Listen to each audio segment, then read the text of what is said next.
Aude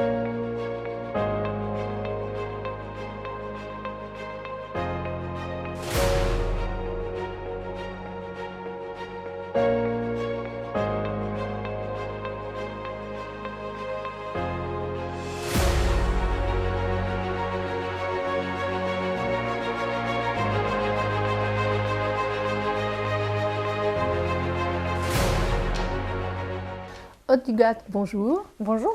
Vous êtes philosophe de formation, postulatrice de la cause du professeur Lejeune depuis 2012 au sein de l'association Jérôme Lejeune. Qu'y avait-il de remarquable chez lui qui justifie qu'on l'ait déclaré vénérable? Ah, c'est une question très large. Tout de suite, d'entrée de jeu. C'est difficile de dire une chose parce qu'en fait, c'est quand même un ensemble. Donc vous savez que pour déclarer vénérable, on doit prouver qu'il a vécu chaque vertu chrétienne à un niveau héroïque. Donc les 3 vertus théologales, foi, espérance, charité, les 4 vertus cardinales, force, prudence, justice et tempérance, puis les vertus mineures. Et donc vous voyez, ça fait déjà un ensemble de 7 vertus, plus les 4 mineures, donc on arrive à 11. Et selon les personnes qui l'ont connu, certains vont vous dire sa vertu principale, c'était évidemment la charité, d'autres vont dire c'était la foi, d'autres l'espérance, la justice, la force. Bon.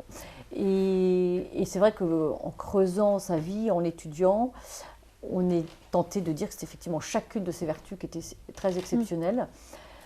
Après, si vous me demandez vraiment d'en cibler en particulier 3, je vous dirais la foi, certainement, en raison de son intelligence, mais on reviendra dessus, parce que la foi, c'est l'intelligence qui est orientée vers la vérité, et ça décrit vraiment Jérôme Lejeune, le mouvement de l'intelligence de Jérôme Lejeune. Sa charité absolument exceptionnelle au service de ses patients handicapés mentaux, une charité extraordinaire, c'est-à-dire un amour inconditionnel pour ses patients, et au prix du sacrifice de sa carrière, au prix de son confort, au prix de beaucoup d'amitié. Et puis la vertu d'espérance, qui était aussi très exceptionnelle, puisqu'il a espéré contre toute espérance, c'est-à-dire en donnant sa vie pour ses patients handicapés mentaux, qui étaient quand même à l'époque considérés comme les rebuts de la société, et en mettant toutes ses forces dans la recherche d'un traitement pour eux, alors que la société avait décidé que avec le dépistage prénatal et l'élimination de ces enfants, il n'y a plus besoin de chercher. Il est décédé il y a 27 ans, mais c'était il y a combien de temps le début de son travail sur la trisomie 21? Il a commencé en 1952. Ah oui, donc vraiment il y a très longtemps, 6 ans avant la découverte des causes de la trisomie qui date de 1958. Voilà. En fait, c'est son premier travail, après sa thèse de médecine, quand le professeur Turpin lui a proposé de venir dans sa consultation pour s'occuper des enfants qu'on appelait alors mongoliens. Jérôme Lejeune a tout de suite accepté parce qu'il a été bouleversé par ces patients qu'il avait rencontrés.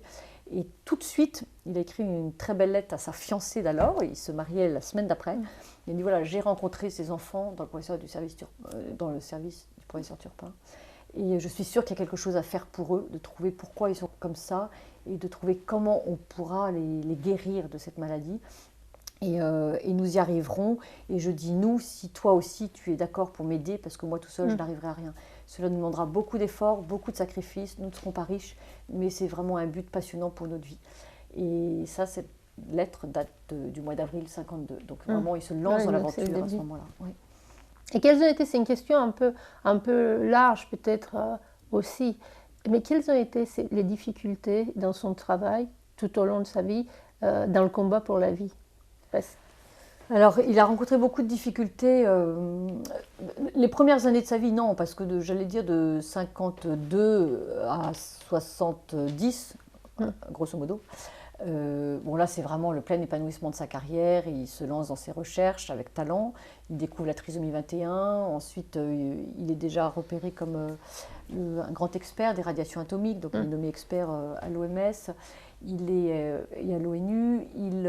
Bon, sa carrière se décolle avec cette découverte. Il fait d'autres découvertes après, comme la maladie du cri du chat, par exemple. C'est vraiment la référence en génétique. On dit que c'est le fondateur de la génétique moderne. Voilà. Et c'est en 69 que tout bascule, puisqu'il commence à sentir dans les congrès de génétique dans le monde que de plus en plus on veut utiliser les découvertes de la génétique, notamment sa découverte, pour dépister les enfants avant la naissance et pour les éliminer. Et là, je veux dire, son sang ne fait qu'un tour. Il dit c'est pas possible. Comme médecin, on doit soigner les patients et on a évidemment notre rôle, c'est évidemment pas de supprimer les personnes qui sont malades parce qu'elles sont malades. C'est exactement le contraire de la médecine. C'est un non-sens. Mais même sur le plan purement intellectuel, il disait c'est une défaite de l'intelligence. Et donc il ose le dire. Déjà dans ses congrès très privés, petit cercle, il ose dire mais c'est pas notre rôle de médecin.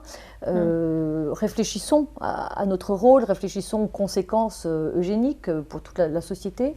Et en fait, il commence déjà un peu à interpeller ses collègues. Voilà, donc là on est en 68-69. Et puis en 69, il reçoit le Allen Memorial Award, donc le grand prix de génétique, le plus grand prix au monde pour les généticiens, à San Francisco. Et là, il décide, devant les meilleurs généticiens du monde, c'est vraiment le parterre le plus prestigieux qui soit, il décide vraiment un peu de les secouer intellectuellement et de leur dire mais est-ce que vous voulez vraiment utiliser notre science contre les enfants malades ou au contraire à leur service? Et là, ça fait l'effet d'un tremblement de terre. Les médecins qui ont assisté à ce jour-là disent qu'il y a eu 2 tremblements de terre à San Francisco. Un le matin, un vrai tremblement de terre géologique. Et puis le second, c'était le discours de Jérôme Lejeune l'après-midi. Et son discours a été accueilli dans un silence de mort. Tous les gens se sont écartés après, personne ne l'a applaudi. Et quand il est rentré en France, il a écrit dans son journal « Donc je savais très bien qu'en disant ça, à San Francisco, en invitant mes collègues à réfléchir et à refuser l'eugénisme, je savais très bien que je risquais beaucoup pour ma carrière. Je savais que je perdrais mon prix Nobel. Mais entre tordre le cou aux enfants trisomiques ou tordre le cou au prix Nobel, il n'y avait pas à hésiter. Voilà. Et donc là, c'est 69. Vous voyez, c'est le début de la rupture.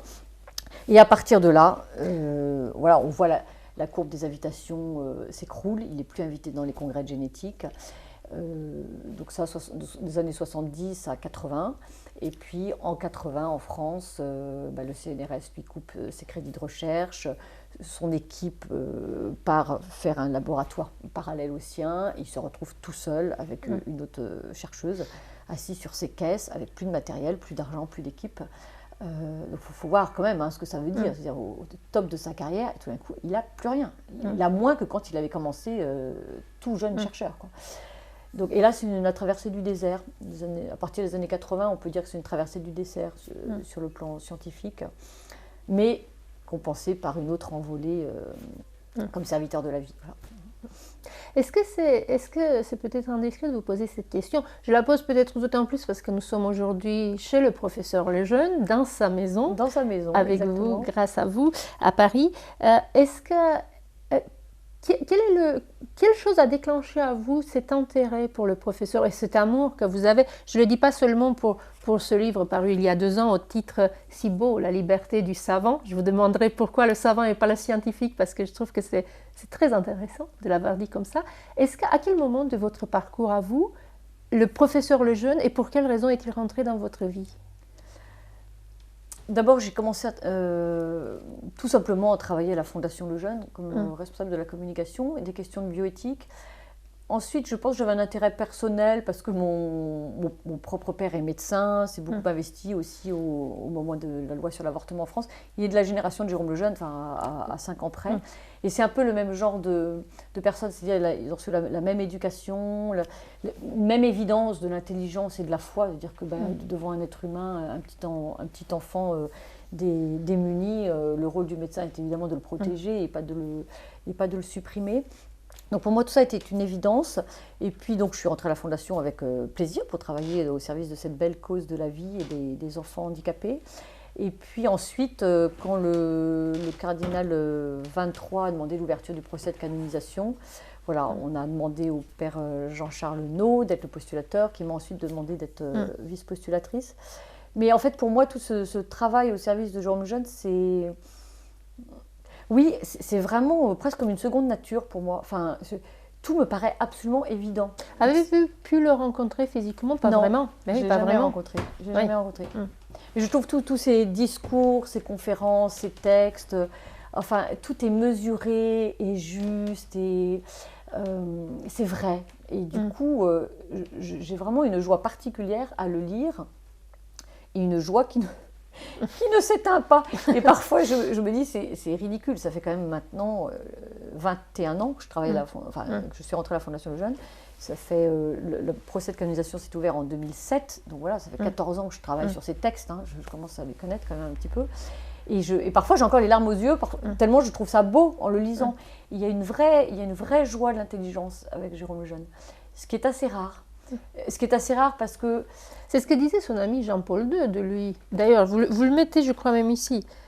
Il a toujours su faire usage de sa profonde connaissance de la vie pour le vrai bien de l'homme et de l'humanité. Oui. Je crois que Jean-Paul II était presque un ami du professeur Lejeune. Oui, alors Jérôme Lejeune ne se présentait jamais comme un ami du pape, mais effectivement, autour, les observateurs voyaient bien qu'il y avait une grande amitié. Je pense qu'il y a une espèce de coup de foudre réciproque sur intellectuel et spirituel. Ils se sont vraiment reconnus dans une intelligence supérieure, l'un et l'autre. Et avec ce regard contemplatif sur la beauté de la création. C'était des amoureux de la création, tous les deux, des amoureux de la vie.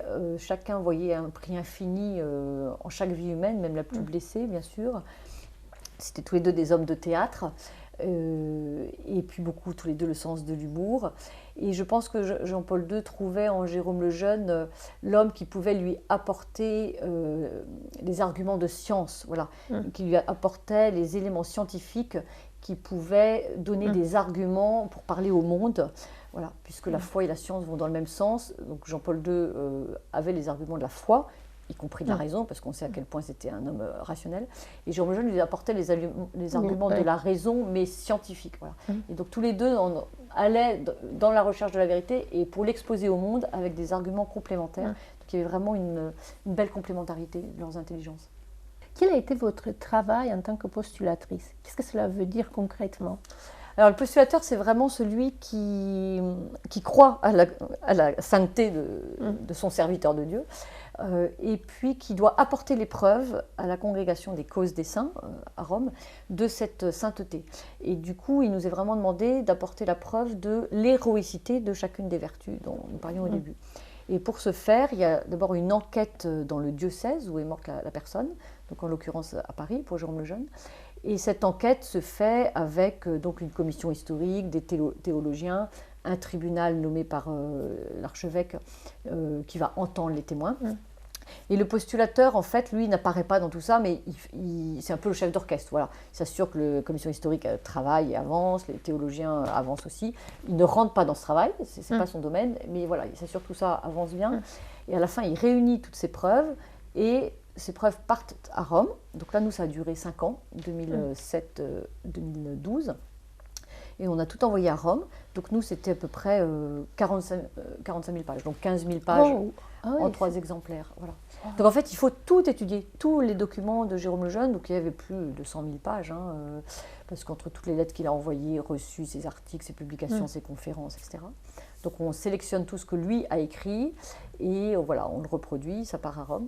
Et ensuite, moi, donc, je suis partie à Rome pour étudier, donc après cette première phase d'instruction, pour étudier ces preuves. Et là, je devais donc les rendre ce qu'on appelle la positio, donc c'est un gros livre, c'est la position du postulateur, qui vraiment utilise toute cette matière pour dire, ben voilà, il a vécu chaque vertu héroïque parce que, et d'apporter les preuves. Évidemment, on fait la vérité sur sa vie, donc s'il y a des éléments négatifs, on doit les montrer aussi. L'idée, c'est vraiment de faire toute la vérité sur sa vie, son œuvre, son message, son témoignage, pour qu'ensuite, c'est l'Église qui juge, c'est pas le postulateur qui juge, c'est l'Église. Donc ensuite, cette position est étudiée par des théologiens, par des évêques et cardinaux, qui votent sur l'héroïcité ou non, les vertus. Et nous avons eu donc la grande joie d'avoir le résultat du vote positif le 21 janvier. Voilà. Donc il a été déclaré vénérable officiellement le 21 janvier, il y a quelques semaines. De cette année. Voilà. Et d'ailleurs, j'en profite pour le dire, vous publiez un nouveau livre dans quelques semaines, au mois d'avril. Voilà. J'espère ne pas me tromper sur le titre, Portrait spirituel au fil de vertu. C'est un livre qui explique tout votre travail, en fait, et quelles sont les vertus qui ont permis Exactement, c'est un livre qui va reprendre, qui va montrer comment les vertus donc théologales et cardinales se sont déployées dans la vie de Jérôme Lejeune, comment du jeune homme insouciant et comme tous les autres jeunes hommes de son âge, est devenu ce grand savant, scientifique, chrétien, saint. Voilà, et donc on reprend chacune de ces vertus. Évidemment, je suis partie des vertus de saint Thomas d'Aquin, parce que c'est vraiment extraordinaire. Et puis de voir comment ça s'est déployé dans la vie de Jérôme Lejeune, au contact de ses patients, vraiment au service de ses patients. Et ce qui me fascine chez lui, c'est de voir cette intelligence géniale, parce que c'était vraiment, au sens propre du terme, on peut dire que c'était un génie, qu'il a mise au service de ces enfants qui étaient blessés dans leur intelligence. Et je trouve que là, on est au cœur de l'évangile, c'est-à-dire qu'il a mis ses talents les plus éblouissants, les plus brillants, il les a mis au service de ces enfants qu'on appelait mongoliens, qui étaient les rebuts de la société, parce que justement, eux-mêmes étaient blessés dans leur intelligence. Et c'est donc vraiment la preuve d'un grand amour, et d'une grande humilité, et d'un grand dévouement, parce que cette intelligence aurait pu lui permettre de briller dans beaucoup de domaines. Et beaucoup de personnes qui travaillaient avec lui disaient, mais il aurait pu être un grand mathématicien, un grand physicien. Et en fait, à chaque fois, parfois il était tenté d'aller travailler dans d'autres domaines, et à chaque fois, il y avait la lettre d'une maman qui disait, professeur, on espère en vous, ou un petit enfant qui disait, professeur, j'espère que tu vas me guérir. Et donc à chaque fois, c'était son cœur qui le rappelait à l'ordre et qui disait, non, c'est eux qui ont besoin de toi. Et donc cette alliance d'une intelligence géniale avec une humilité extraordinaire et de ce cœur extraordinaire, cet amour extraordinaire. Et je disais tout à l'heure, l'amour inconditionnel qu'il avait pour ses patients, et c'est ça qui fait la différence et qui a rendu sa charité héroïque, c'est qu'au moment où il aurait pu, au moment où il y a eu toutes ces lois, ces propositions de loi eugéniques dans le monde, en France et ailleurs, parce que le mouvement était mondial, c'était bien orchestré, il aurait pu lui dire, moi je ne ferai évidemment jamais d'avortement, mais prudemment, je me tais, je ne dis rien, je protège ma carrière. Et en fait, pas du tout. Il s'est dit, en fait, si moi, qui suis leur avocat naturel, je ne parle pas, ils ne vont pas pouvoir se défendre tout seuls. Et c'est comme ça qu'il a décidé de parler. Et ce pas en avant est pour moi héroïque, parce qu'il savait qu'en faisant ça, il risquait beaucoup. Voilà. Et donc, toujours avec un discours simple, de raison, rappelant la règle du serment d'Hippocrate. Voilà, il ne faisait jamais appel à des arguments de foi, toujours à des arguments de raison. Le petit de l'homme est un homme petit, l'embryon humain est un être humain. Et moi, comme médecin, j'ai prêté le serment d'Hippocrate qui dit tu ne tueras jamais, tu ne donneras jamais de PCR abortif. Voilà. Donc il s'en tenait à ça, c'était imparable, et c'était tellement bon que parfois, une fois, Madame Lejeune a entendu un journaliste à la télévision, où elle l'avait accompagné. Le journaliste a dit, excusez-moi, ça va être vulgaire, mais c'est les mots du journaliste, le salaud, il est trop bon, on ne le réinvitera jamais. Mais parce que c'était toujours les arguments simples, de raison, mais avec une intelligence tellement brillante. En fait, c'est ça qui est très beau chez lui, il était totalement unifié. Son intelligence aimantée par la vérité, son cœur aimanté par l'amour, voilà. Et donc très unifié, donc il n'y avait pas de faille, il n'était pas tiraillé, bon, ce serait bien que je fasse ça, mais en même temps, mon intérêt personnel. Son intérêt personnel, il ne connaissait pas. Et donc il y avait une unité intérieure qui lui donnait une force incroyable, et c'est vraiment pour ça qu'il était tellement craint d'ailleurs aussi par ceux qui ne pensaient pas comme lui, parce qu'il savait qu'il n'avait aucun moyen de pression sur lui. Il a vraiment exercé, je pense, dans le monde de la science moderne, ce non possumus des martyrs, des premiers chrétiens de Rome. Voilà. Je ne peux pas, non possumus, je ne peux pas dire que l'embryon n'est pas un être humain. Mon intelligence me refuse de dire ça. Je ne peux pas dire qu'on peut tuer un être humain quand on est médecin. Ce serait vraiment un échec de l'intelligence. Et je ne peux pas me taire, à moins de me renier moi-même. Et ça, je ne peux pas. Voilà. Et donc, c'est un bel exemple dans le monde scientifique contemporain de courage intellectuel et de courage du cœur. Voilà. Et cette unité qui lui a donné cette liberté, d'où le titre « La liberté du savant ». Oui, parce qu'en fait, voilà, la liberté du savant, donc c'est une biographie qui nous permet d'aller avec lui un peu partout dans le monde et de connaître plus en détail, même si vous l'avez bien expliqué, sa vie. Voilà. Là, on voit sa vie, c'est une biographie, donc ça se lit comme un roman, parce que... Oui, exactement, très facile à lire. Mère Teresa, et puis il y a même des photos pour ceux qui veulent se repérer. Donc, édition Artege, et le prochain, je ne l'ai pas dit, c'est aux éditions Salvator. Alors, la dernière question, quelles sont les étapes suivantes? Pour la cause de canonisation? Oui. Alors maintenant, il faut un miracle pour qu'il soit béatifié, déclaré bienheureux, et puis il faudra un second miracle pour qu'il soit déclaré saint, canonisé. Voilà, donc j'invite tous ceux qui nous écoutent ou qui nous lisent à prier pour demander une guérison par l'intercession de Jérôme Lejeune. Et ensuite, une fois que ce miracle sera validé, enfin reconnu tel, à ce moment-là, l'Église pourra le déclarer bienheureux. Et puis ensuite canoniser. Parce que l'étape de vénérable n'est qu'une étape justement vers la canonisation. L'aventure ne s'arrête pas ici. Mais je suis, enfin évidemment comme postulateur, je suis convaincue qu'elle ne s'arrête pas là. Mais l'avantage, c'est que maintenant, moi, je ne peux plus faire grand-chose, à part faire prier Jérôme Lejeune, parce que le miracle, ce n'est pas moi qui le fais, c'est le bon Dieu. Donc maintenant, c'est à lui de jouer. Bon, et à nous d'atteindre un petit peu. Merci infiniment, Auduga, de vous avoir accordé cet entretien ici, chez le professeur Lejeune. Bonne continuation. Merci beaucoup. Merci.